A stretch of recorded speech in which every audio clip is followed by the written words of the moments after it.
I don't know what's wrong with me today. It's Saturday and we were up late. Yeah. Consuming many things. Yes. Much consumption happened and lateness.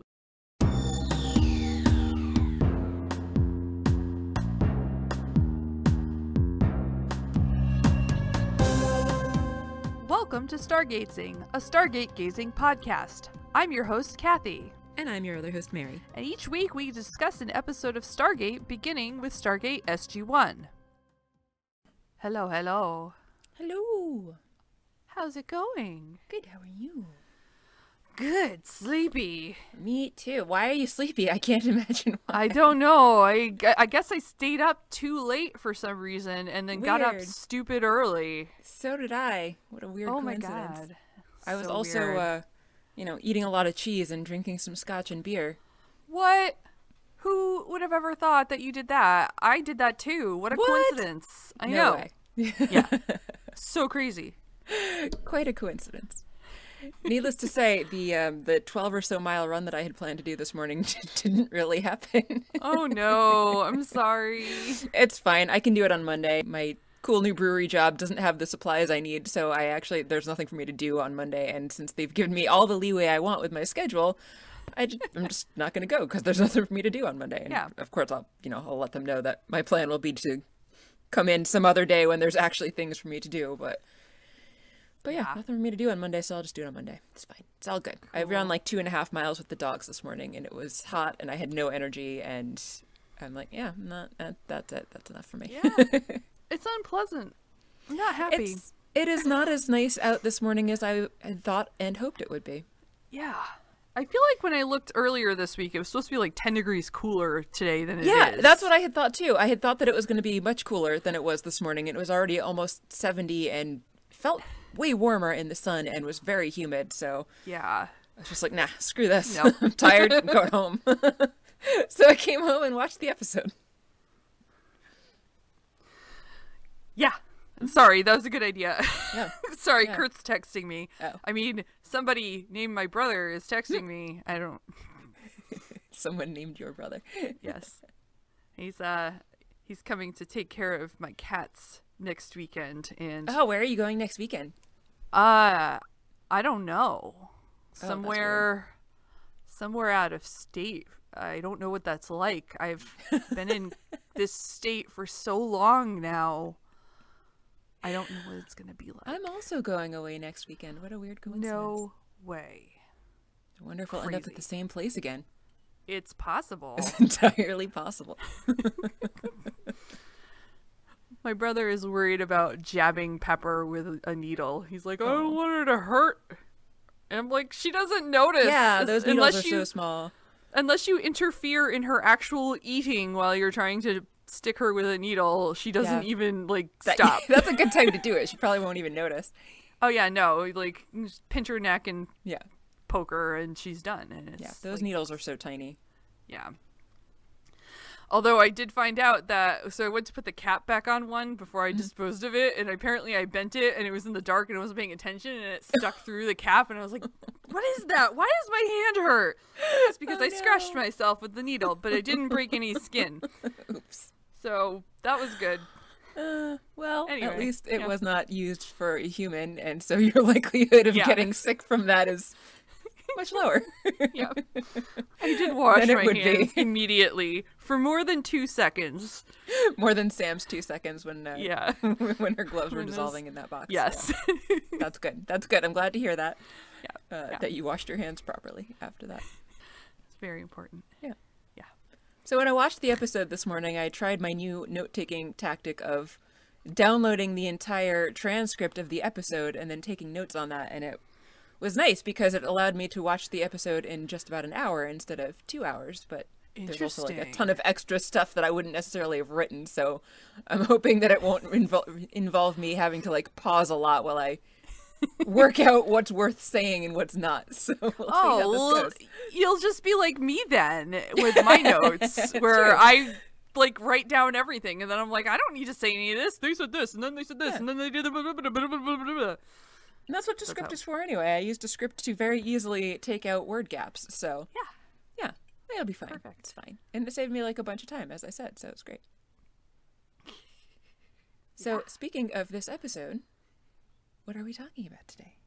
We are talking about Stargate SG-1 Season 2, Episode 21, 1969. Nice. I'm so excited. I know! So excited. SG-3 is in the gate room, ready for their next mission, and they are waiting on Sam, who's up in the control room. Daniel tries to explain that Sam has to take extra care with her calculations because reasons he didn't listen to. So Jack yells up to Sam and is like, "What's up? Let's go." She says she's almost ready, and then she explains what Daniel didn't know, that she has to update calculations because this time of year the line between the planet they're going to, P2X555, takes them within 70,000 miles of the sun, so she has to update the drift calculation to include gravitational space-time warping. Whatever all of that like means. You do. Yeah. I don't even know why I write this stuff down at this point. I'm like, I might as well just been like, I'm Daniel, I didn't listen. That's why I just downloaded the transcript, because then I didn't have to write all that down. I still have the notes that say that. So she finishes up, has the folks dial out, and she's going to be on her way. But before she goes down to the gate room, General Hammond stops and asks her about the cut on her hand. I want to know what happened. That's quite a wound. Yeah, so what I read somewhere that at least someone, I don't know where they got it from, but they thought it was the wound she got from one false step with the knife, although but that was on her palm, though. I know, whatever. Several weeks ago. Yeah, I don't know. That's what I read. Don't know if it's true, but... I am skeptical of that. Yeah. Hammond hands her a note and tells her to keep it in her pocket till she gets to the other side, and that the note is self-explanatory and everything is fine. And sends Sam on her way. She goes down to the room, the gate opens, and the team is off. They sure are. Yeah. They come through a gate that looks exactly like our gate. Everyone seems a bit confused for a moment. And then things get all wibbly-wobbly, timey-wimey, and there's rippling, and all of a sudden the gate is gone, and there's a rocket there instead. So that's weird. A little bit. Yeah. Quite. So O'Neill asks Carter where they might be. She said that for a minute she thought that they were back in their gate room because that is what it looked like, but all of a sudden something starts counting down. Standing by for test burn in T-minus 20 seconds. It apparently is the PA system telling them that there is going to be a test burn in T-minus 20 seconds of this missile that they are standing underneath the thrusters for. So that sucks. Tilk asks, what is a test burn? Jack says that it is exactly what it sounds like. They need to get out of there or this will end badly for them. So O'Neill starts shouting, abort, and everybody is looking for a way out. They're checking all the walls and all the controls that they can access and pounding on doors, trying everything that they can. The countdown is still happening. We're at 15 seconds. Everybody but Teal'c is frantically looking around the room still. Jack is continuing to shout abort. Teal'c just casually pulls out his Zat gun as everyone else continues freaking out. The PA system continues counting down. Teal'c, just all calm and cool and casual, lifts his Zat gun, aims it, shoots it at the missile, and it stops. PA system counted down to ignition, but nothing actually happened. Jack wants to know how Teal'c knew that was going to work, and he's like, I didn't. So, that was fortunate. Yes. He looked like he knew exactly what he was doing, so... He sure did. Nah, he didn't know. No. Worth a shot, though. Worth a literal shot. So at that point, a buzzer goes off and some doors open and 3 armed soldiers come in, aiming guns at SG-1. And surprised and confused, they all obey. And that is that scene. We end up with credits. Credits.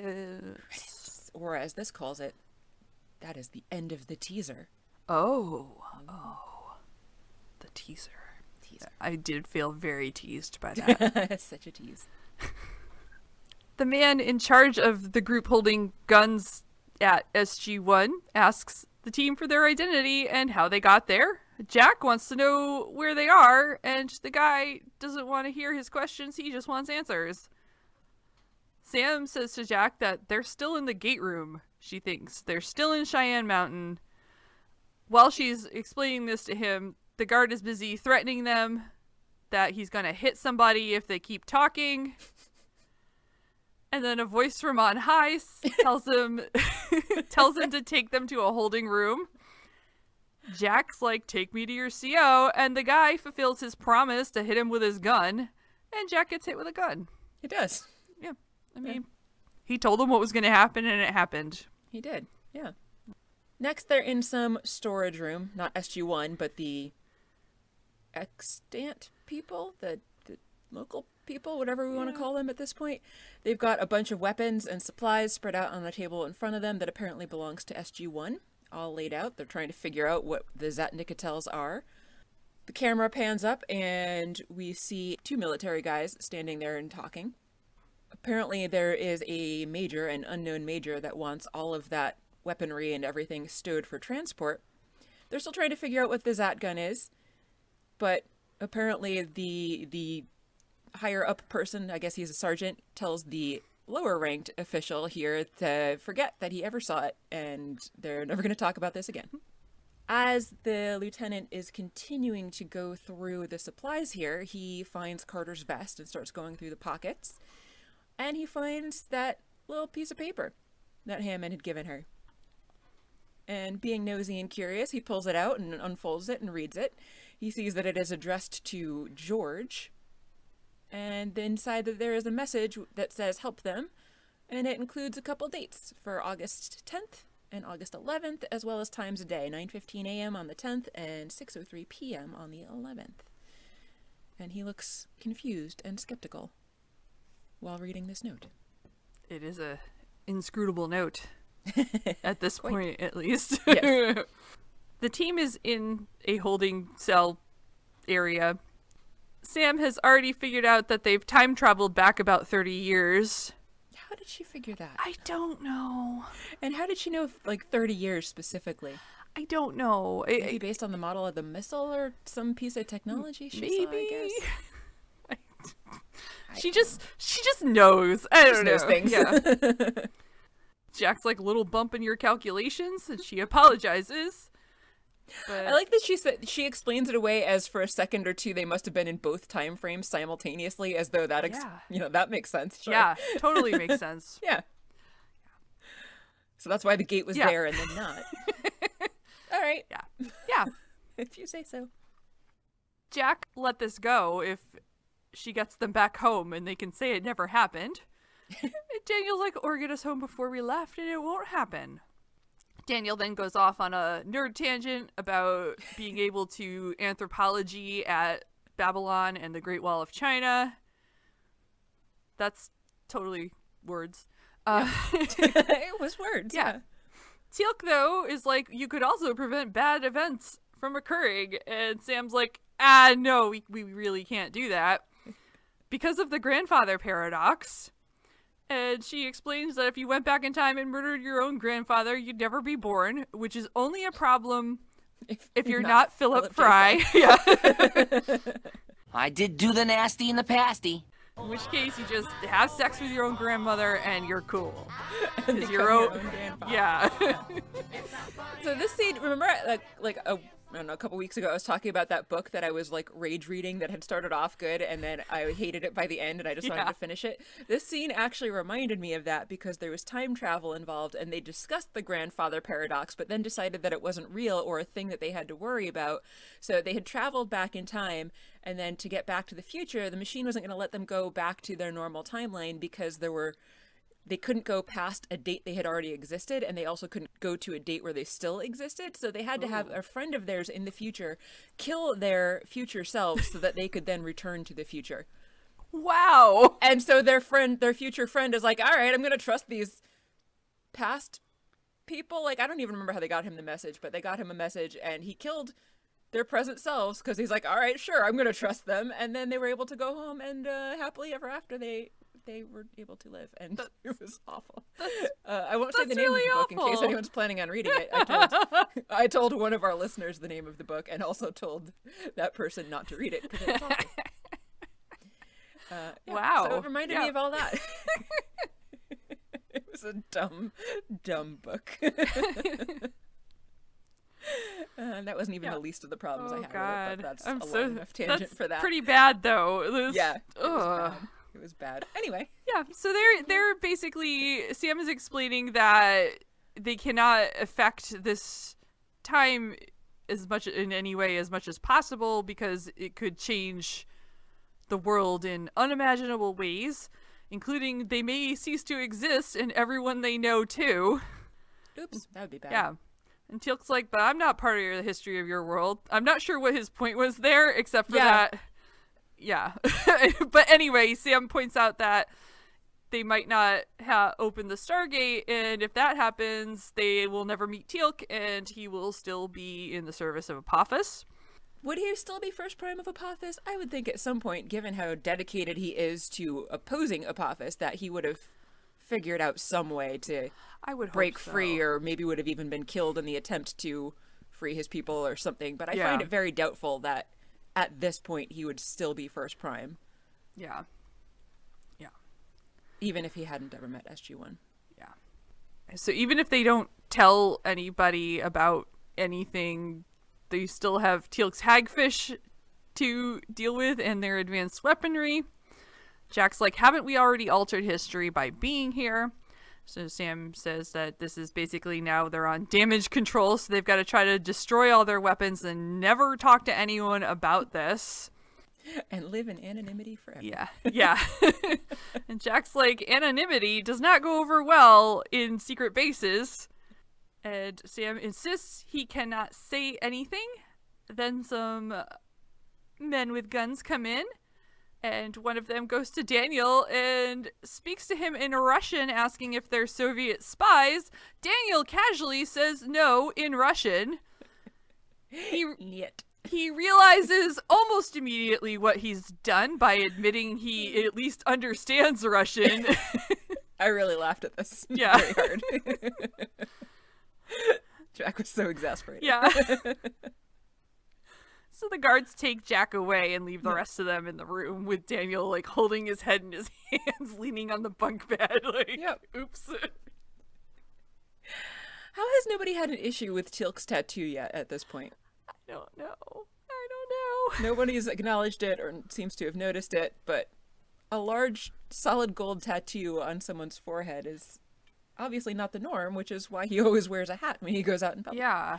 I feel like you're not a very good spy with an extremely distinguishable mark on your head. Yeah, exactly. I actually, when I was younger, I really wanted to be in the CIA or the FBI until I found out that you can't have any tattoos, and I already had tattoos at that point, so I was like, oh, guess that's not going to happen. Like, back when I was in college, I was thinking about possibly trying to go that route, and I was like, oops, too late for me. It's not too late for me, though. No. Oh, now you're too old. I know, that is I think their maximum age is like 25 or something. I'm super old, you guys. To sign up. Old lady. Super old. In the next scene, apparently we have a guy named Major Robert Thornbird. They come up with some weird names for people. So, Thornbird is questioning Jack. He's smoking while he does so, and Jack is making it obvious that he is coughing at the smoke and not too pleased that this guy is smoking in his face because, you know, it's gross. This is 30 or so years ago from the 90s at that point. And, 50 or so years ago from today. Ew. So weird. So O'Neill calmly tells Thornbird that his name is Captain James T. Kirk of the Starship Enterprise. Wasn't Star Trek already on at this point, though? So shouldn't the guy have recognized that name? I mean, that man looks like he doesn't watch a lot of TV. This is true. Yeah, that's fair. So he does say that that's not what O'Neill's dog tags say, and Jack tells him that his dog tags are lying. Thornbird says he's very impressed by O'Neill's American accent, since apparently they're convinced that they're all Russian spies now. Thanks, Daniel. Yeah, right? Good job. But he first wants to know, before they ship them out to whatever prison they're going to be going to, wants to know how they got into the facility. Their training facility, he specifies, and Jack's like, training facility? Apparently, Thornbird rightfully points out that they're not going to fire an actual missile 28 floors inside of a mountain. So, good point. And apparently, they were able to get Teal'c on video using his Zat gun, so much for their trying to hide their technology from everybody and what it does. Of course, they also have the technology now, too, in addition to that video of him using it, so it doesn't really matter that they have a camera of it if they were able to figure out how to make it work anyway. So O'Neill says, well, it's really hard to say. And Thornbird asks him if it's hard to say because it's some sort of a state secret, and Jack says, no, it's just difficult to pronounce. Thornbird's not very entertained by Jack's response to that, and says that they don't take kindly to Soviet spies. So Jack says, Bob, can I call you Bob? Which, of course, reminded me of Office Space, and I love that movie so much. Hi, Bob. Bob? I know, I want to go watch that movie again. I want to watch it too. Yes. And Thornbird says something like, even though you achieve nothing, so, like, I don't really know, like, is that his response to Jack wanting to call him Bob? That, I don't know. That I don't know. Anyway, they're going back and forth. Obviously, Jack's not giving away any information, and Thornbird is continuing to try to press him for answers and continuing to refer to him as Kirk, while Jack continues to refer to him as Bob. But then Jack admits his name is not actually Kirk. It is, in fact, Skywalker. Luke Skywalker. This whole scene was very entertaining to me. Yes, it was. That's pretty much it. This was like, I don't know, peak Jack smart mouth. I really enjoyed was, it. yeah. He's very good at that. Yes. In the present, General Hammond is standing, I want to say, in the conference room, staring down at the Stargate. He's in the dark by himself. There's no one around. That's but then weird. someone, yeah, he's just, thinking maybe. I don't know. But then one of the techs comes up the stairs and reports that SG-1 did not make it to P2X 555. And Hammond then says that they will have SG-5 complete the mission they were supposed to do. And the dude's like, but what about SG-1? And Hammond's like, hopefully they'll find a way back. And the guy's like, don't we want to search for them? And Hammond's like, this is one mission where they're on their own. Yeah. He sounds pretty sad and is looking pensive and worried. Yeah.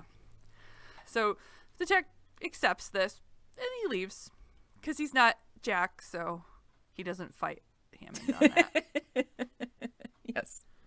So back in the past, there is a blue van driving down the road, and it passes some random sign that says to breathe deeply because soon you'll be in Albuquerque, and there's like a cowgirl on it, and you can visit Mike's Leather Emporium apparently, which is just so random. I also made note of that because I thought it was really funny.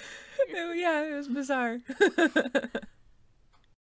Inside of a van, which is presumably the same van that we just saw driving, SG-1 are all sitting along benches in the back, and they're handcuffed, and they're trying to figure out what's going to happen next. Jack figures that they're going to probably try to split the team up, so they're not going to have a whole lot of time to talk and make plans. So Carter again goes on about trying to live the rest of their lives without affecting history and no one ever figuring out who they are. So she's apparently already given up on any hope of returning to their normal timeline at this point, which is weird. She does that though sometimes. She's more of a pessimist occasionally She than really the other is. people. It's surprising. Yeah.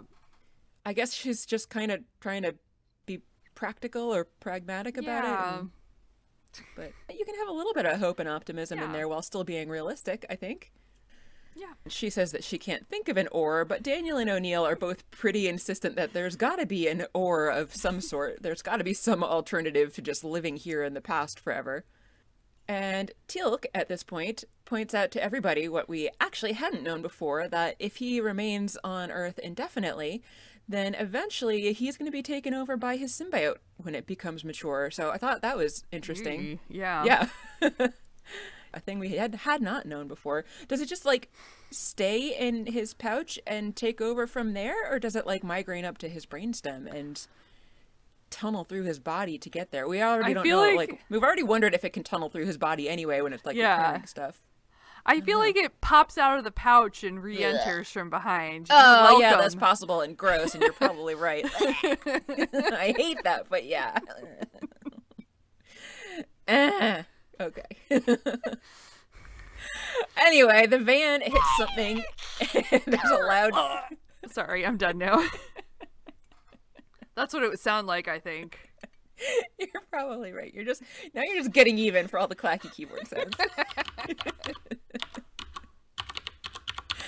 So the van hits something, and it causes one of the tires to blow out. The van pulls over, and all the officers that were up in the cab get out.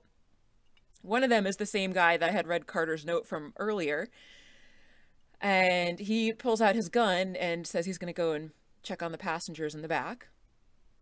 The other guys are checking out the tire. Guy with the gun does, in fact, go in the back, and Jack asks flat tire, and he said, yeah, and I am the one that arranged it. So that's weird, and SG1 is all surprised to find this out. How do you arrange a flat tire like that? I don't know. Yeah, that is a very good question, and I have no idea. Because there was only the one tire, like, Yeah. did he... So it's not like he put, like, a strip across the road, or a bunch of nails. Yeah. So, Mm. we'll Anyway, find out. Yeah. handy guy. Right? Yeah. So he says he found the note that was in Carter's vest and wants to know where they got it from. And suddenly, Sam takes a look at his name tag and OMG, she actually says, oh my god, in fact, it says Hammond on it.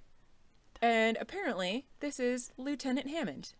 As in, not yet a Crown of Marble general, but I was wondering if he's starting to get a Crown of Marble underneath that hat that he's wearing. He might. We don't ever see. We don't. I just called him George after this because Fair. he's not General Hammond. But It's true. I don't know. Now we can start I don't know a if you Hammond care. hat watch because he got his hat out of nowhere in the That's right. Black Hole episode, and now he's got a different hat on here that may or may not be hiding Crown of Marbleness. So Fair. that's 2 hats for Hammond. 2 hats. Yep. Still, I think he's still behind Teal'c a little He bit. is behind Teal'c. I don't remember how many Teal'c is that. Me either. But anyway, You're I supposed to be keeping track. I do, but I haven't looked it up. I could open the document, I suppose. Like, I guess Anyway. it's right here. Do it. Now I want to know. Sorry, Pepper just started howling again. Stop it, kitty. 1, 2, 3. So 4 up to this episode. Okay. Yeah. So anyway, back to the van. Carter tells Lieutenant Hammond, or George, as we can call him now, that General Hammond gave her that note before they left and said to keep it in her vest pocket until they got to the other side. And George is like, well, it's addressed to me in my handwriting. So, I mean, like, I know we all recognize our own handwriting, but if I found some random note that I had no recollection of writing in handwriting that looked very similar to mine, I wouldn't just assume, oh, hey, that's got to be my handwriting. Like, No. I've had a lot of students that have similar handwriting to me, but when I'm grading their tests, I don't just assume, oh, hey, in some alternate timeline or some future date, I must have taken my student's test for them and then turned it into myself. I just assume, oh, hey, that's weird. This person's writing is similar to mine. If you did do that, you're making even more work for yourself than if you just I know, because fail I hate everyone. grading so much, I and then know. to also like time travel and take a student's test Yeah. and then have to make myself grade it. It's just so much extra work it that I would seems not do. unlikely. But if the handwriting fits, Yes. So Jack wants to know what the note says, and George tells them that it said to help them, and he says that this would, of course, lead to a court-martial, but he needs to know why he should help them if he is, in fact, going to do so. He seems a little bit too ready to believe what is happening here, but I guess we can see that now, even at a young age, when he doesn't know Jack yet, he's still under Jack's influence. I also thought that this actor did a really good job of emulating General Hammond, Oh, although I felt like he definitely. needed a little bit more Texas to his accent. yeah, no, I But think like he did his a good job. mannerisms and overall way of speaking, I thought were pretty spot on. Yeah, agreed. Yeah. So Carter says that he should trust the note because the note was written by him and it was his idea. Although Jack specifies that it's one he's not going to have for another 30 years yet. So, of course, George is confused about what is happening. And so Sam tells him that it might be hard to understand, but they've come back in time. And George says, well, I can't help you because this is all a little too far-fetched for him. Still not troubled by Teal'c's tattoo. Nope. That's worth pointing out. So Daniel tells him that they can prove it. Jack asks for the date, and that's when we finally find out that it is actually August 4th, 1969. 69, dudes! Nice. O'Neill says 69. Nice. And asks Daniel what happened in 69. Nice.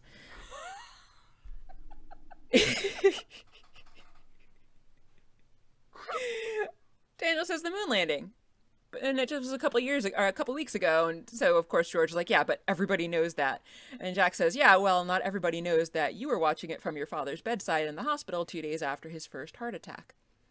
So, of course, George is pretty stunned that they would know this. There is no way that they could possibly know this. But Jack says it's because we do know you. We just know you 30 years from now. And there's got to be some part of you that is willing to believe that, otherwise you wouldn't be standing here talking to us about this note and trying to figure out whether or not you should be helping us. George, past Hammond, continues to stand there for several seconds and puts his gun back in its holster. We get a hard cut to the inside of the van again, but now there's some ominous music that's been added in as he fishes for some keys and starts unlocking handcuffs. As he tries to unlock Sam's, he notices the nasty-looking wound on her hand. The edges look really swollen, and I also thought it was weird that it had both steri strips and stitches, because I didn't think they were generally both used, but I'm not a doctor. I have no opinion at all. So George says to her, when she kind of flinches in pain, he says to her, I'm sorry, miss, and good for Sam here correcting him, it's Captain. And I noticed she didn't specify that it is also Captain Dr. That's true. Samantha Dr. Carter, but she seems amused by the fact that she realizes that she actually outranks him at this point. And so she asks if she can see the note. Jack says that if they're going to get out of here, they're going to have to knock out the other guys somehow. And so George sits down and reaches down on the floor and picks up the Zat gun, which, why was it, like, was it just sitting there on the floor? Where was it? Why is it there so readily accessible? Maybe he had it down his pants. Did he hide it earlier when he also sabotaged the tire? Maybe? I don't know. How would he know he would need that? We don't see where he pulled it out of. We just see him reaching down and then coming back up with it. So pulled it out of his ass.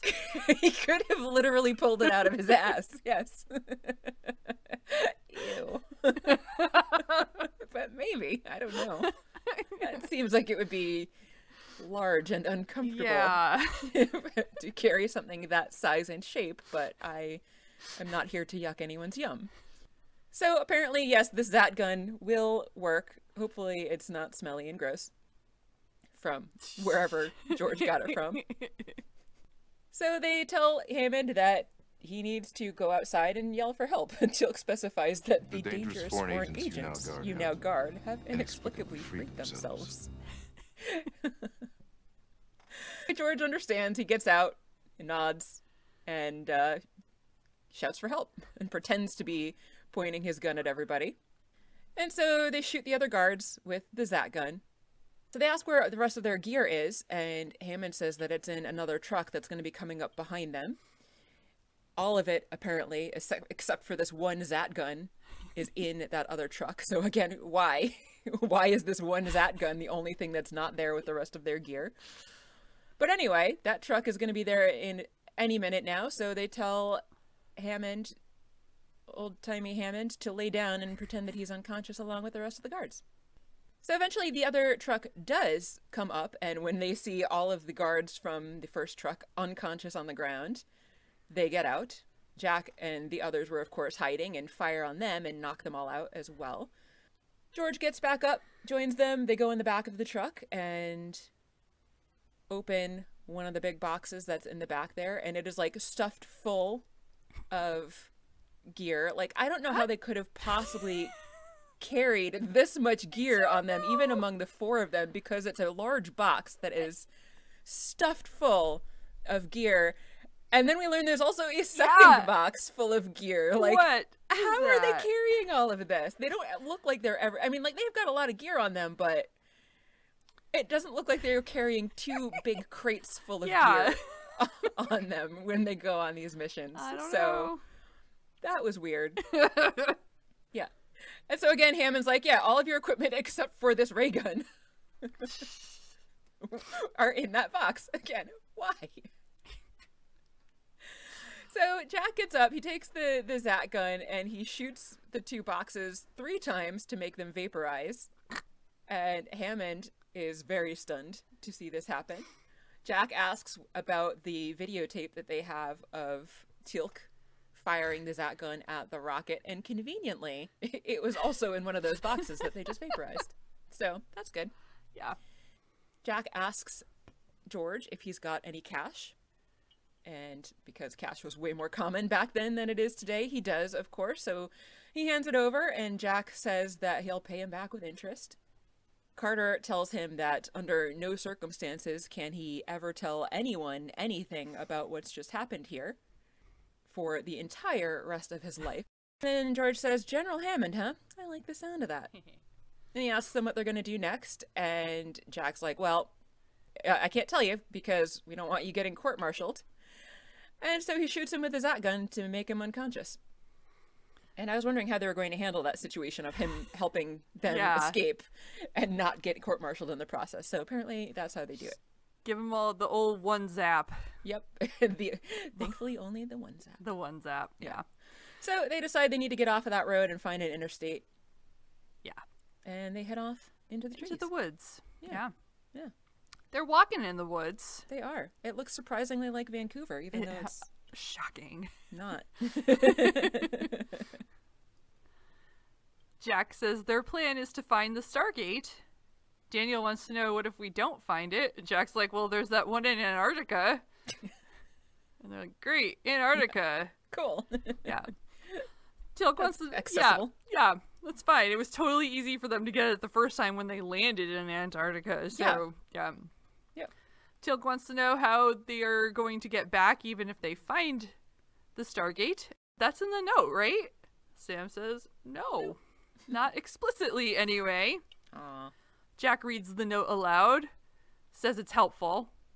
Sam says it's probably intentionally cryptic so as not to change history at all.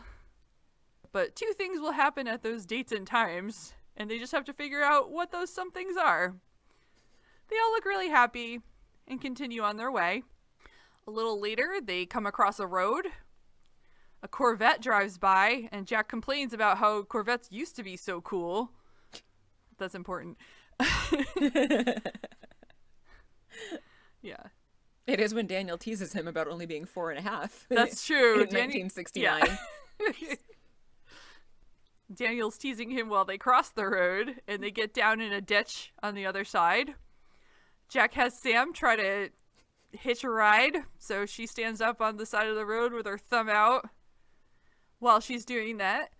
I like the alluring pose that she tries to strike, which doesn't really work when you're dressed in big baggy fatigues. She also really isn't paying attention to what she's doing. Like, no, she'd not. be like looking away, and then a car would like zoom by, and she'd be like, "Ah!" And I'm like, right. "Yeah, because you're not trying. You're not looking. Yeah, you're not trying."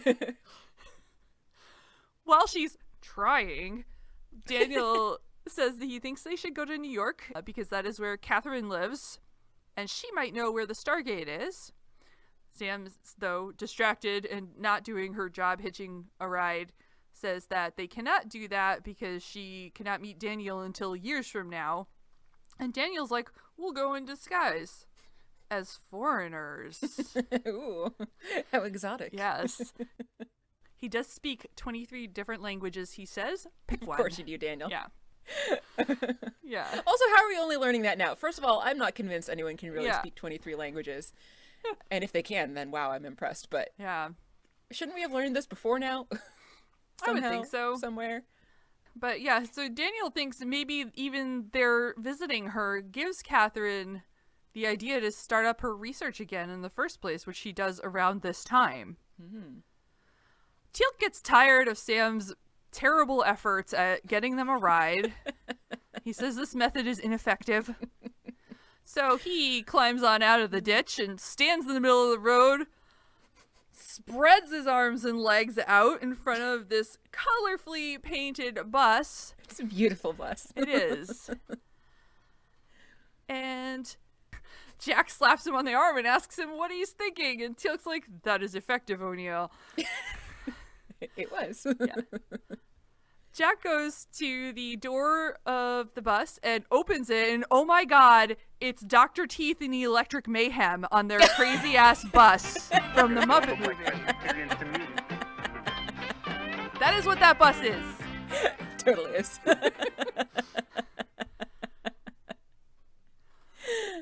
But really, it's a couple of hippies. But I really want it to be Dr. Teeth. No. Not to be confused with Martooth. Yes. Although Dr. Teeth also has prominent teeth. Yeah, yes he does.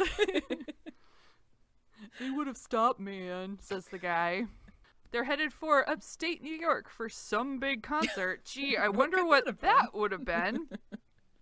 They are headed in the same direction as the team who want to go to New York, so they are invited to hop in, as opposed to hop on. Teal'c looks at the bus, and the hippie tells Teal'c to ride on up front with him, brother. It's cool. Still no one thinks anything of his tattoo. No. So Teal'c gets on, sits up front, everyone else is in the back. The dude introduces himself as Michael, and Teal'c tells Michael, I am not at liberty to reveal my identity. And Michael's like, far out. Just really enjoyed this whole episode. Yeah, it really was great. Yeah. In the back of the bus, Sam, Jack, and the girl who... Did we ever get her name? Her name is Jenny. At some point someone says it, but she doesn't introduce herself. Okay. So Sam, Jack, apparently Jenny, and Daniel are all sitting on benches in the back of the bus as it starts to head down the road. And Daniel kind of sheepishly looks over to her and says hello, and she says hi. She asks what they did, and Daniel says, well, we didn't do anything. But Jack's like, no, we've got a problem with the establishment. And so then all of a sudden Jenny opens up and she's like, oh, I can so relate. So apparently she had been a little skeptical of them before, but upon hearing that, now she is perfectly comfortable with them and tells Carter how much she loves Carter's hair. And they reiterate that they need to try to get to New York. They want to try to find some cheap clothes so that they can blend in. So Jack asks if there's any cheap clothes place around. So yeah, they're going to go and take them to get some clothes on the way. Now, finally, someone asks Teal'c about his tattoo. Michael asks Teal'c what it means, and Teal'c says that it represents slavery to false gods, and Michael's like, right on. And he asks what it's made out of, but Teal'c will not discuss it further. So Michael's like, cool, all right.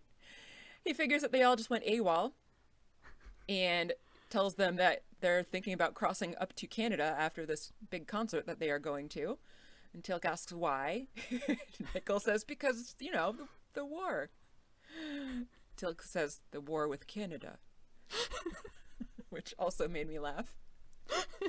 And Michael's expression here, too, was really great. Because he's like, who the fuck is this guy? Yeah. And he's like, no. not a war with Canada. And he turns back to the road and is just like glancing at Teal'c as he continues to drive silently. The side eye. And then we get a big long musical montage. Which, okay, again, gives me Muppet movie vibes. Just yes, you know, yeah, I can see that for like, sure. They stop in Texas for some clothes. They do. They move on in St. Louis. They're on the side of the road while Jack services the bus. Then I really like the clothing style that they've all opted for. Yeah. And when we see Teal'c walk out, I yet again laughed. But I really liked his style. It was just really interesting to see how he was dressed. Yeah, and he decided, in addition to having like a headband wrap on across his forehead to get some hair. Yeah. Yeah. Yeah. So he's got a lot of hair and like a cool vest, and he's wearing like red velvet bell bottoms. And I wanted to know if he picked out all his own clothes or if someone picked it out for him, but Good I like to think that he picked it all out himself. Yeah. And was really going, letting his personal flair come out. So Yeah. yeah. Yeah, Jack's outfit looked very Jack. It did. Yeah, leather jacket, motorcycle boots, and jeans. Daniel seemed sufficiently Nerdy. Yeah. He looked like 70s professor with like a blazer and plaid bell bottoms. And just Sam looks super cool. Sam looks cool and classy with some rose-tinted glasses and a long skirt and a cool flowy vest. Yeah. Yeah, I was really digging everybody's fashion choices here. I thought it was great. Do we count the headband and hair as a hat? That's what I was wondering. I kind of feel like we should. I feel like we should, because it's not really a hat, but for a bald person, can't we say that a wig is just kind of a hair hat? I think so, right? I think we should. Hat? Yeah. And I think the addition of the bandana to it makes it even more hat-like. Yeah. It could all be one piece. Maybe he got like it's like a costume hat with the headband already part of it. Yeah, it could be like the time that Jeff and I went on a cruise, and we don't know why, but for some reason everybody was wearing visors with Guy Fieri hair attached to it. It's really weird. It was so bizarre. So it was like all these people wearing like furry wigs with like frosted tips and a visor attached to it. And it was just weird. We're like, we have no idea like why so many people were wearing this either or where they were getting it from, but like a bunch of people on the ship had it. Wow. All right. Yeah. Fury Fest, I guess. So weird. On the open water. Yeah. So yeah, I would say that counts as a hat. So I think that his hair and bandana or a scarf should also count as a hat. Yeah. Yeah. Yeah. In Chicago, they get some groceries. Then Sam drives. It's exciting. Then they stop in Philly to do some camping in the woods. So the team is sitting around a fire while Jenny and Michael are sort of peeking through the trees, we come to find out. Right. It was pretty obvious they were peeking through the trees, so you'd think they would be a little bit more careful in what they're saying. Yeah, and it's not like the van was right there, so where else would they have been? Exactly. Yeah, exactly. There's nowhere else they would have been other than right nearby. Oh, jeez. Sam's staring into the fire that suddenly flares up, and she realizes they had to have time travel due to a solar flare. Obviously. We need to talk about your flare. And this is my Office Space reminder. We need to talk about your flare. Although different flare.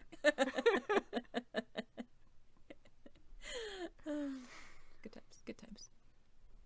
So Teal'c was like, oh, so it wasn't an error in your calculations? And she's like, obviously no. She says that at some point before, in the past, there we go, Hammond... Future, but past to them. Yeah. Right? Yeah, okay. In Sam's personal history. Yeah. Yes, personal history, but future from where they are now in 69. She was asked to explore alternative applications for using the gate, including time travel. Coincidence? Huh. So she said the only way she could figure it to work would be if a massive solar flare happened at the exact moment they were traveling through a wormhole. Doesn't this just add that much more dangerous complication to all of the traveling through the gate that they're doing, in addition to all the other weird, random, dangerous complications that we've seen so far? Yeah. And so maybe they shouldn't be messing around with this thing? Yeah. I don't know. Still? Yeah, but these are just theoretical until now, I guess. Until now, yeah. Right. But something about the wormhole moving closer to the sun because of the flare and the magnetic field increased gravity, slingshots, whatever, slingshots them back to Earth. Somehow that equals time travel. Yeah. Well, if you slingshot backwards around the sun, that makes you travel back in time. Isn't that how they did it in Star Trek 4? I was going to say, I think that Star Trek also used this. Yes. Everyone knows that. I know. Backwards around the sun. Why has no one tried this before, Daniel wonders, and Sam says that it's because solar flares cannot be predicted, so it's really not useful. But so Daniel's like, how do we get home? And Sam has figured out that the notes are likely time and dates of solar flares that General Hammond, in their normal present, must have looked up the flares that occurred in 1969 in order to give them a way to bring them home. That must be it. Yeah. What else could it possibly be? At this point, the hippies come into the clearing. They are concerned about some of the stuff they've just heard. Jack offers them soup, but Michael wants to know who they are, and they're traveling to Earth and where? What? Jack's like, we're in trouble with the establishment. Just not the establishment on this planet. So they're posing now as aliens who came to Earth long ago to hide. From a galaxy far, far away. Yes. Damn little chimes in. And it's now their time to go home, and they ask for Michael and Jenny's continued help because they need to be in New York by tomorrow. Michael's not so sure about this. So Jack picks up the Zat and shoots the fire that goes extra flare. 37 pieces of it. Do you really just want to do the minimum? I don't really like talking about my flare. Okay. They're impressed. And so Chuck's like, we really need your help. And Jenny is into it, so Michael agrees. Yeah. I was worried for a minute there that Jack was going to stun them and that they were going to steal the bus, and I was glad that that is not what happened. That would have been some change. They never would have made it to Woodstock then. Those poor people. I know, right? That would have been sad. Yeah. So, anyway, we get another montage. Woo! They are looking at newspapers this time, and we are seeing about Nixon going on vacation. And that's cool. And then there's a map, and apparently we are going from Philadelphia up to New York. And they come up to an observatory. Jack and Teal'c get out of the bus to go into the observatory, and Carter reminds him to use the hydrogen alpha solar filter. Duh. So that O'Neill doesn't burn his eyes out because he's going to be looking at the sun with a telescope. I heard you can just look at the sun. Yeah, you can just look at the time. sun, especially like during an eclipse. If you're a president, you can safely look at it without covering your eyes. Yeah. Fun fact. Inside the observatory, which is oddly abandoned and not locked, so some random people are able to just wander in and use the ridiculously expensive and precise equipment. Why? Who knows? But Jack and Teal'c are able to get in and use this microscope without any problem. There's nobody there to oppose them. Jack figures out how to get the dome overhead open, and they start looking through the telescope right at the sun, which generally you're never ever supposed to do. I don't know if there are actually filters that make this doable, but sure. Well, I'll take their word for it since I know nothing about astronomy. Then we get more music. Woo! More montage. Yay! The bus is driving down the highway, and we see the Statue of Liberty, and then we see New York City and New Jersey. Where everyone's your friend. Yeah, absolutely. And then they pull up in front of a house in the bus. Yeah. A nice little, nice two-story house. Yeah. Yeah. It's a nice house. Daniel and Sam have gone to see Catherine, who is younger than we've seen her because it's 30 years before the Stargate opened. I feel like she's too young though, because they found the gate and like how old was she when they found the gate? Like, was it 1928? it was 1928, but like how old was she then? Like maybe 8 or 10? Somewhere around there. So she should be like in her 50s at this point, and this chick is totally not in her 50s. No, she's not.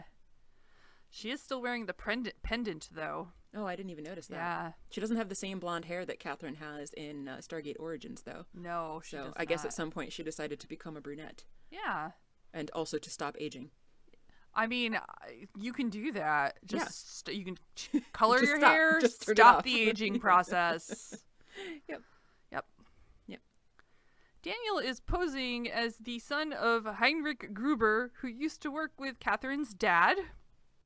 Isn't the guy that they talked about in Origins named Dietrich? Oh, I think so. So, yeah. Yeah. So, discontinuity! Ah! Shocking. I guess shocked. you could have more than one coworker, I suppose. I suppose. Daniel is speaking with some kind of accent. I don't know anything about a German accent. I mean, I've spoken to people who are German. Yeah. This is awful. Did your father ever explain to you the nature of the work he was doing in 1945? Only that the American military was under the mistaken impression that the device thine father discovered might halt some dark military purpose. It was also super weird where he'd be like, "Mein Vater," and I'm like, you could just say "my father." You're speaking English. My is not one of the hard words in English, Daniel. Mein Vater often spoke of thine father. It is such an awful, awful German accent, like distractingly bad, and it was hard to understand for me at some points too. It was so bad. Like I was like, what the fuck is he saying? Yeah. The guy that plays Drucka in Origins does it way better. Yeah. As to Jeff's grandparents, for that matter. Yes, Jeff's grandparents, right. So Catherine wants to know why they're there and what was so important they couldn't talk about it over the phone.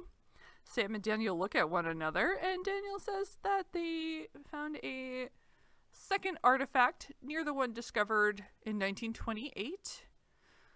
I believe you meant to say second artifact. Yes, discovered. Just so bad. A maid comes in to serve them tea, and I only note this because I'm pretty sure that's the same tea set from Torments of Tantalus. I peeked, nice. And I'm like, it looks looks close enough. I think cool. I think it's the same one. Nice. If not, they did a good job of close approximation. Fabulous. But when she comes in, Catherine starts speaking in German. Because Daniel keeps speaking in English. Yeah, he's an idiot. Yeah, she obviously doesn't want her maid to know what's going on. Right. So she asks Daniel what he knows. Daniel, in English, says his father's notes refer to a doorway to heaven. And then I think he switches at that point back to German, stating that they had found a fragment of a cover stone with markings, but nothing underneath it. And Catherine says that she knew there must have been a second device to control the ring. They're just talking about the work that her father did during the war. I think she wasn't sure exactly what the nature of the work was. And yeah. At least according to Origins, anyway. I know. I don't know. Like, should we bring Origins even into this, really? Like, I think we should. Well, no. I mean, we don't really need to, but we haven't even finished watching that. We haven't. Daniel says that he was under the impression the device might hold some dark militaire purpose. And he was sworn to secrecy, and that's all he knows. Sworn. Catherine and her father were also sworn to secrecy, and the Stargate has been locked away. Daniel wants to know where. Catherine says an armory in DC, but it's pointless because the military won't even acknowledge its existence. I heard a cat meow in the background. I know, me too. It's adorable. And then, we didn't get to see it, but no, but it meowed. Yeah. And then Daniel asks which armory. Why on earth would Catherine tell this rando this? Right? I don't understand. Like, what does he feed her to make her think it's important for him to go find the Stargate? Like, right. I don't know. Or what did he put in her tea when she wasn't looking? Yeah, I don't know. Yeah. But something, she obviously tells him, but yeah. Well, thankfully, the end of that scene is the last that we get of Daniel's just atrocious German accent. Yes. And we're back in the observatory again. Jack says that in a few seconds, they should know whether or not they're going to be able to go back. They're expecting that they're going to see that solar flare. If a solar flare does happen, as that note is presumably predicting. And Teal'c asks, and if not... And Jack says, I guess we stay, which would suck a lot for Teal'c because Teal'c would have a pretty bleak future if that were the case. Yeah. Apparently it is time for the flare to happen, so Jack checks in the telescope, and in fact he does see a flare happening. All right, there's my flare, okay? And this is me expressing myself, okay? There it is. And if we have any astronomy friends that want to let us know if you would be actually able to look at a solar flare from a telescope like this, I would be happy to hear about that, because I don't know. So, because they see a solar flare, Jack tells Teal'c that at precisely 6:03 p.m. tomorrow, they're gonna go home. That's convenient. Yes. Yeah. The Electric Mayhem pulls up just as Jack and Teal'c exit the building. You fans have given us so much throughout the years. Yeah. Your love, your money, your underwear. Yeah. They hop on in. Perfect timing. Yes. Teal'c confirms that Sam's theory is correct, and Jack asks where they need to go. Daniel says, we're going to DC. Yet another montage with the same stupid music. Hey, that stupid music, I will have you know, was composed by a specific person whose name is in the credits.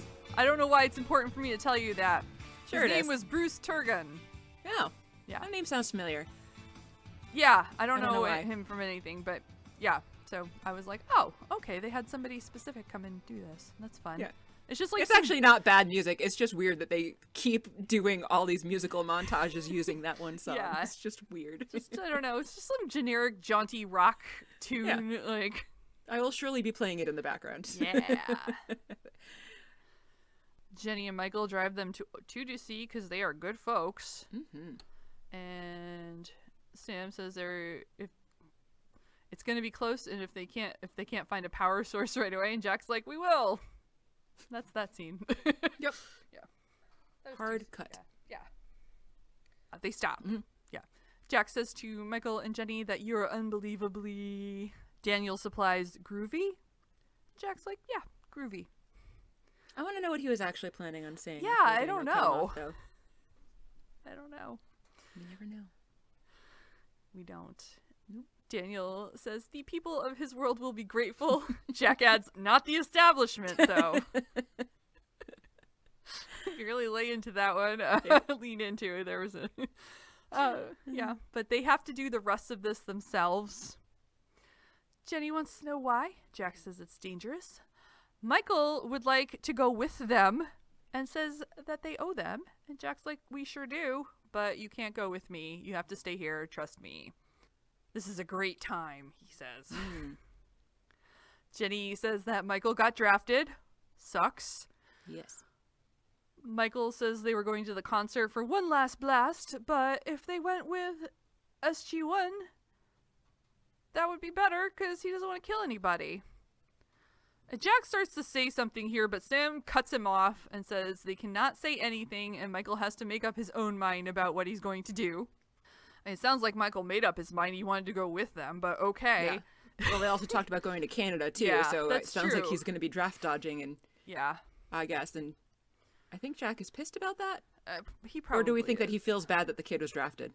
I don't know. I don't know what Jack's feelings are on Vietnam. So. No, I don't either. I guess we don't know. Like he's upset by the situation, but yeah, I had trouble reading if he was upset that the kid was going to have to go to war, or he's not really a kid. He actually looked like he was way too old to be with the chick that he was traveling with, but. I don't know if he was feeling bad and upset that Michael was going to have to go to war, or if he was feeling angry that Michael was planning on dodging the draft as somebody who himself has made a career out of being in the military. It's very unclear. Yeah. So they're going to walk from there. Jack apologizes to Michael and Jenny, and the team climbs out of the bus. Jenny tells Sam their secret is safe with them, and Sam's like, I know, and hugs her and thanks them and tells them to take care, and they part ways. Is Amanda Tapping just really tall, or is the person that plays Jenny really short, or is it a bit question. of both? I don't know. Because she's way taller than the person that plays Jenny. I don't know. Maybe she's got some platform shoes on. Maybe. I don't know. Oh, I have no idea. I'm curious now. She is 5'9". She's a tall lady. Ah, she is a tall lady. Yeah. She is awesome. taller than a Kathy or a Mary, even. Yeah. Relatively tall people. Yeah. Okay. Yeah. Interesting. The team is inside of a warehouse. We see a big rectangular crate standing up So apparently here they don't store the Stargate on its side as they do with the second Stargate. So weird. In modern day. Quite. Yeah. Like, what is this? What is this place? Like, it's so random. There's a Stargate standing up. There's like random vehicles. What? It looks disorganized. I don't know. What I think is it's the this? storage room. I'm thinking it's probably like the same storage warehouse from Indiana Jones. So probably maybe. the Ark of the Covenant is in there somewhere too. Would be my guess. All the things nobody wants to ever find again. Exactly. Yeah. A guard crosses the room and steps out of frame, and then there's a blast of blue light, and the Jeep gets electrocuted. So, like, did the shot just go right through the guy to the Jeep? Like, we only heard one shot, and I was confused as to why the truck was getting shot in the process. I guess don't know. Rebounded off of him. Anyway, it doesn't really matter. I was only confused because I hadn't seen the guy at first until I rewound it, and I was like, why are they shooting that truck randomly? And then that's when I realized when I rewound it that there was a guy that had walked by first. You're just that crazy. What do you want? Just go around shooting things, see what happens, you know. Yeah. You don't want to go crazy and do a 3 all the time, but maybe a 1 here and there, see what happens. Just for fun. Yeah.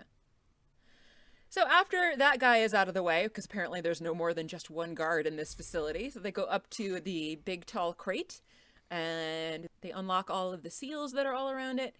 The front and the back fall down, and ta-da, there's the Stargate, standing conveniently upright. And they made convenient ramps out of the sides of the crate that fell. They did. Just fell perfectly aligned. It's a good thing that there was absolutely nothing in the way in front of or behind, so that they could knock these walls down without having any issue of something blocking it.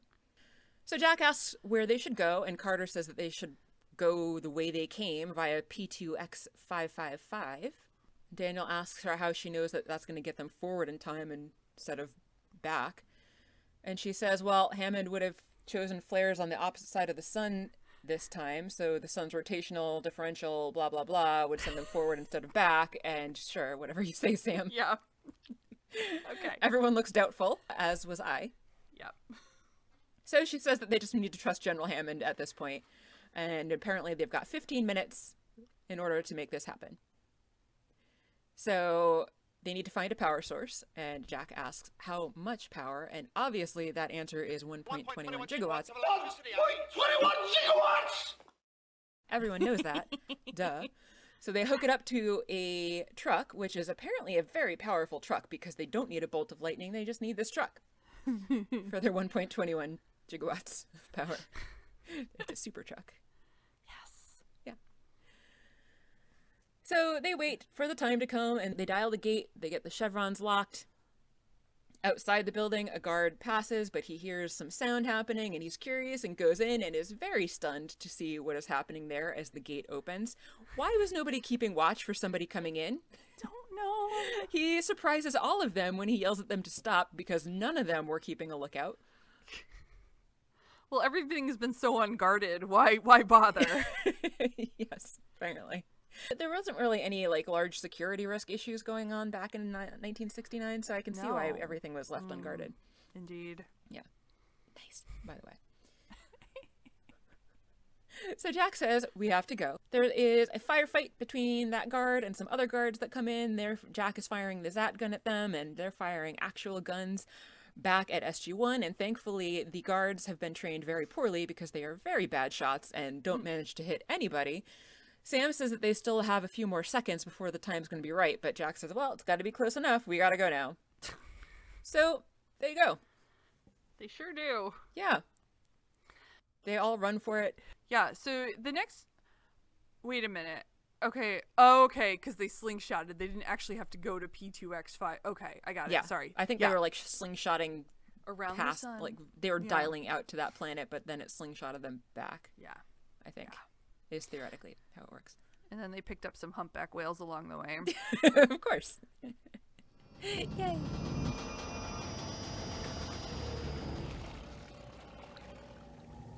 Admiral, there be whales here. They come from the Cetacean Institute, the world's only captive humpback whales. That is not a thing that can ever happen. No. But I still love that movie so much. It's a good movie. So good. The team comes through the gate. Bullets are flying behind them as Jack hurls himself through. The gate room is completely dark, except for some lighted strip around the ramp for some reason, and everything around the gate is covered in drop cloths of some kind. I first heard you say lighted stripper, and I was like, I don't remember there being a stripper with lights on. I see. Disco stripper, just like your disco bear. Just like my disco bear when she wears her like LED vest at night. Yeah. It's a stripper in an LED vest. What do you want? All right, fair. That's cool. Yeah. Jack makes a Wizard of Oz reference. We're home, Auntie Em. Sam asks where everyone is, and then the door to the gate room opens, and in walks an old woman in, I don't know, a nightgown? Yeah, why is she wearing a nightgown? I don't know, or like a really, really old-timey white dress. I don't know. Yeah, and none of them seem to notice that, like, all the equipment is covered in, like, shrouds or sheets or something. They're just like, there's no people, but nobody comments on the fact that everything is covered up and dusty, too. Yeah. She greets Jack by name, and then Teal'c and Daniel. She says she hardly recognizes Daniel with hair. Jack's like, do we know you? And she says, Sam will recognize me. And she has Sam come closer. And Sam sees it is Cassandra. And they hug. And Jack is confused because Cassandra is 13 years old. Cassandra says she's been expecting them her whole life and explains that they went in through the gate a few seconds too soon and the flare threw them far into the future. Who would have thought that precise measurements are important and that not following those precise measurements would have repercussions? Crazy. Although I guess we saw in the episode with the black hole, Sam's like the location and direction of the bomb had to be exact, and they're like, this is good enough, and it apparently was in that case. So well, you know, it works for Jack sometimes, so he just rolls with good enough. Fair. Cassandra is going to send them back. Daniel wants to know how she knew about this. Cassandra tells them that Sam told her about this and that she's going to need to send her home. She explained this when Cassandra was old enough to understand. So they don't have any time to actually chit-chat beyond this because they got to go, and she cares about precision. She does. Unlike Jack. But there's so much to know. And Cassandra's like, what? Sam, what are you doing? You know that's not cool. Yeah. Cassandra has a bit of sparkle bling on the back of her hand that she touches, and it opens the gate. Where do we think this came from? Do we think it's alien tech, or do we think that we figured out how to develop this based on things we learned on other planets? I don't know. Yeah. I don't know. Sam pulls out the GDO, there's the word, and Cassandra tells them your journey is just beginning, and the team goes through the gate. In the gate room, a technician tells Hammond that there's an incoming traveler, and he is surprised when he realizes that it's SG-1. Hammond tells him to open the iris, and he seems surprised and also relieved as he rushes down to the gate room to meet SG-1. The iris slides open, and the team all come through, and O'Neill is just so relieved. He shouts, yes! And he heads down to meet Hammond and gives him a kind of half-assed salute and then says, we're home. And he says that it's thanks to one sparky young Lieutenant Hammond. Sam asks how he knew, and Hammond tells him that when he was a young lieutenant, he was ordered to escort 4 people from Cheyenne Mountain, and in the vest pocket of one, he found a note with his name on it. Shouldn't they, like, George, past George, already told them all of this, so he's not telling them anything that wasn't already told to them. But anyway, he reiterates everything that George said to them in the past, that he said to them in the past. Sam asks how he could have possibly known when it was the right time to give it to her, and he said that when he saw the cut on her hand, that he remembered seeing it when he took her handcuffs off, way back in 1969. Nice. Sam says, so you've just been waiting for this to happen? And Hammond says, yep, ever since we met, and I almost didn't even let you go on this mission. But Sam says, right, but if you didn't, then you would have changed your own history. So, of course, Hammond had to let them go. But now he says it's going to be a very long debriefing, people, and they're going to start in an hour. And then he also tells Jack that, with interest, Jack now owes him $539.50. And Jack smiles and says, yes, sir. And do we think that he ever actually fulfills his promise to pay Hammond back with interest, as he said he would? I'm going to say yes. I'm going to say yes. Yeah, I'm going to think he probably does too. Yeah. Yeah, and that was it. That was the end of the episode. Yes, it was. Yeah. so good. Yeah, it was. I was going to say, I'm not really even going to bother to ask because I already know you liked this episode. I also liked this episode. Yeah. Would you like to talk about why you liked it, though? I mean, what's not to like about it? Right. I love time travel. I liked their fun costumes. I loved the whole, like, hanging out with hippies on a bus thing. Teal'c was hilarious. Extra fish out of water in this one. I liked seeing young Hammond. And I don't know. I really enjoy a good, like, time. I mean, as I said, I really like time travel stories. I don't care that I think it's funny when they don't actually explain anything about, like, how it happens. Yeah. Like this, they're like, I would prefer that shot to... around the sun. Yeah, I don't want a technical explanation about why they think this would work. I don't care. But I prefer that to what that book that I was talking about tried to do, which was explain what the theory is and then be like, nah. Just now we're gonna say that that's not true and we're gonna do our own thing.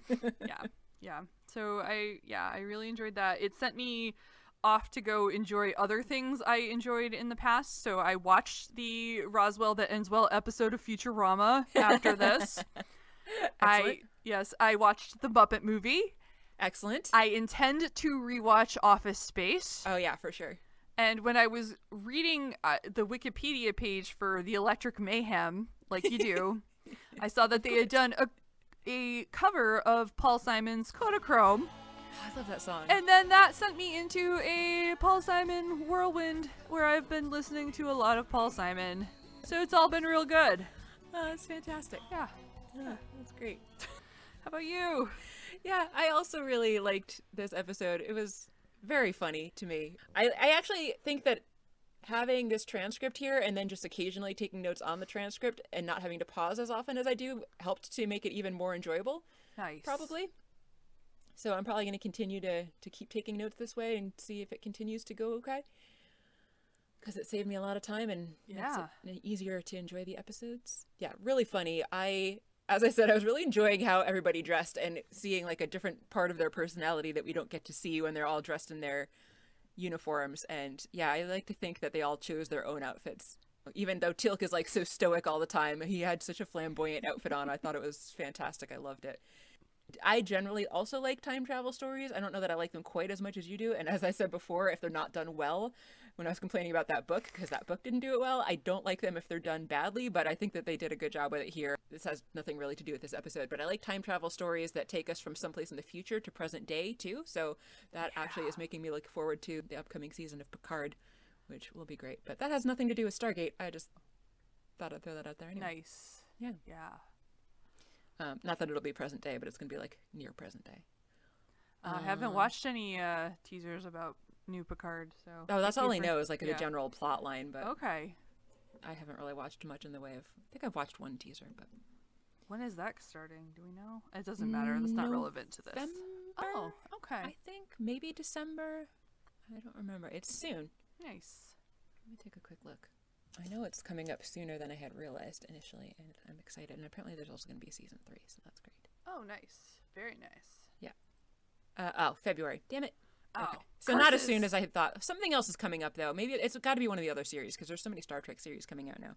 Yeah. There's got to be, well, there's going to be Discovery, another season of Discovery coming out soon, and then there's going to be Prodigy starting soon, so I'm excited for all that. But anyway, again, not relevant to this podcast necessarily. Not that we never go off on irrelevant tangents. But yeah, all over. Great episode. I enjoyed it very, very much. Yeah. What's next? What's next? Something hopefully we will also enjoy. I hope so. It is the final season. No, that's wrong. It's the show over. Oh, no.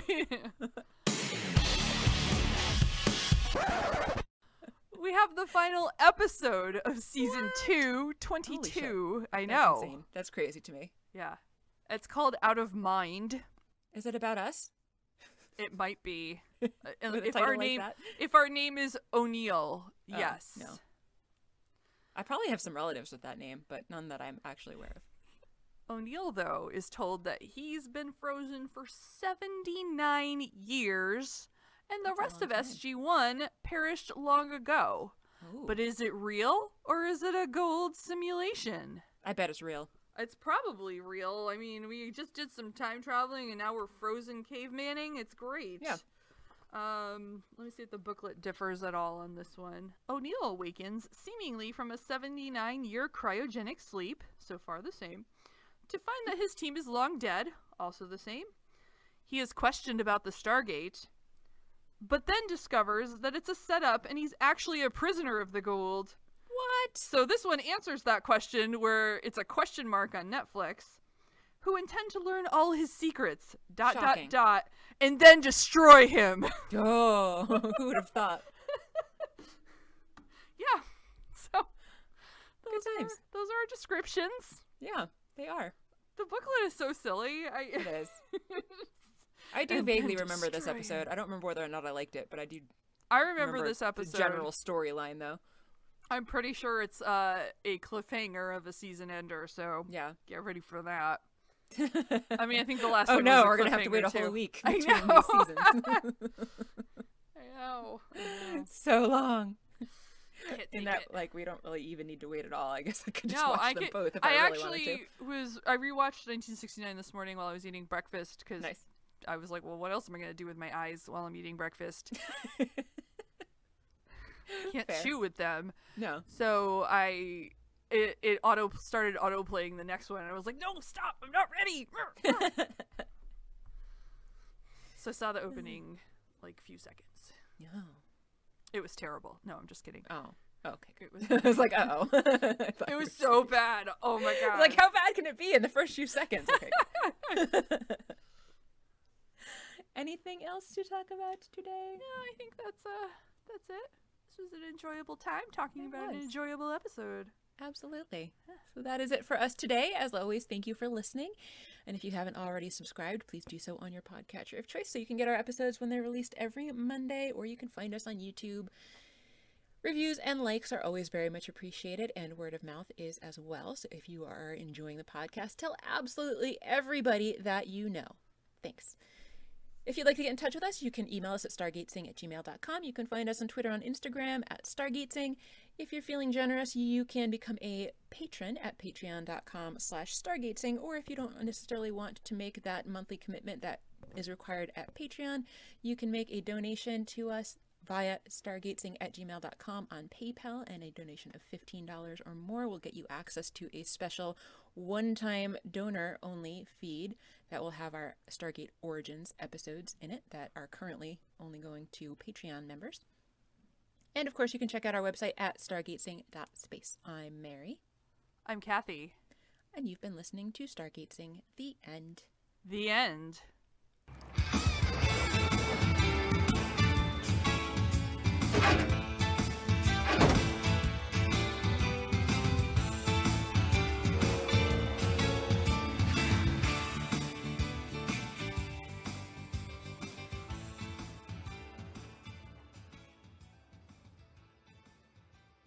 I got a Nikon camera. I love to take a photo.